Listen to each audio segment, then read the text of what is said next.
I just want to give a bit of advice on how to read the Bible. One of the things Jesus had said all the time to the Pharisees was, have you not read?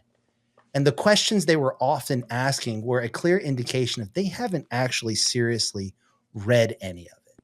So one of the things that's important with the Bible is that you should never read a verse. You have to read the Bible in good portions. The Bible does a pretty good job of explaining itself. It doesn't always, and there's going to be times where questions emerge, and that's why resources like our organization or your pastor, there's commentaries, there's a lot of resources out there that can help you, but the Bible does answer a lot on its very own if you just read it long enough, especially like the New Testament. A lot of Paul's letters, they're like 1,500 words. It's like you writing essays in school that are longer than that.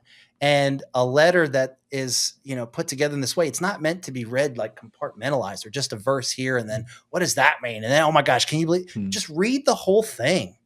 Don't get sucked into worrying about all the details. Just read it like you would read anything else, and learn to read the Bible in bigger portions. And that literary context often will answer a lot of the questions that you have.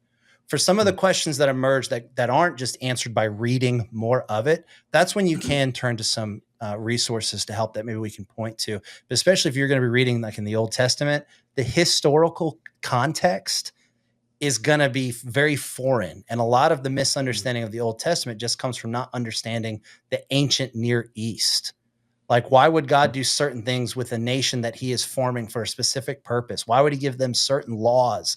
Why would he do all of that? I mean, that's a lot of that. You can get some of that answer just by reading in the context. You can get a sense of why God is doing this, but a lot of it might seem it's going to be hard to figure out because it's an ancient text. It's an ancient culture, and you're not going to know a lot of that. And to move into my book that I would recommend and land the plane really quick, I think Is God a Moral Monster? Fantastic book. And it's been a popular book. I think it's going to become more popular now than it even has been in years past. And if you've not read this book, read this book. It's going to help you with a lot of the challenges you have, particularly when it comes to the Old Testament. Did my screen just flip? What the heck? Oh, you do that, Matthew? I flipped it so they can read it. That's way to go. Now I didn't even notice. That's crazy. I thought he switched hands. That's crazy. That's like a magician there. Yeah. That's what I did. Yeah. Now I'm just so distracted by this. I don't know what I was saying. Anyways, all right, I'll flip it back. All right. Is God a Moral Monster by Paul Copan is a fantastic book, and it will help you understand a lot about the Old Testament context, the ancient Near East, excuse me. And it will help you with some of that historical context that you need for some of the problematic passages and stories in the Old Testament. But big rule of thumb, you want to understand the Bible, just read more of it in one sitting at a time, and the Bible will answer a lot of the questions that you might have on its own.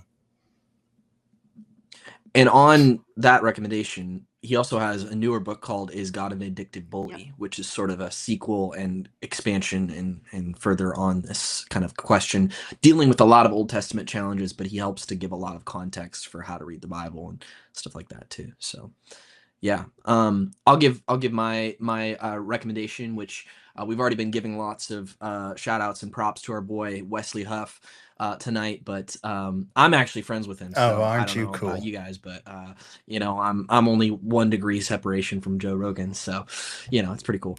But Matthew, I find my value in who I am, which is a man made in the image of God, not in the people that I know. You could just so I'm glad that makes you feel better about yourself. Say that you don't. You can just say that you don't know anybody, Mike. That's It's okay. It's okay that you don't know. That's cool. Apologetics Canada is Wes's website, and he has an awesome video series called Can I Trust the Bible? And he goes to Egypt, he goes all over. It's fantastic. So check that out if you want a really good overview of why to trust the Bible. I guess book recommendation would be Can We Trust the Gospels? Peter J. Williams. I like Peter J. Williams, cool guy. So that would be a good one. And then do you know Peter J. Williams? Are you going to name drop here too, Alicia?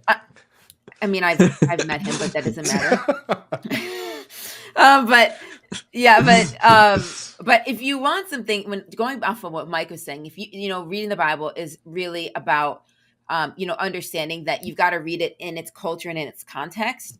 And so I'm a big fan of a guy named Ken Bailey, who was an American who was a professor in the Middle East for 40 some odd years. And one of the things he learned is that Middle Eastern culture doesn't change. And so he shares, here's how Middle Easterners today understand these biblical stories, specifically the New Testament and the Gospels. And he helps bring a lot of cultural perspective that we in the Western world miss.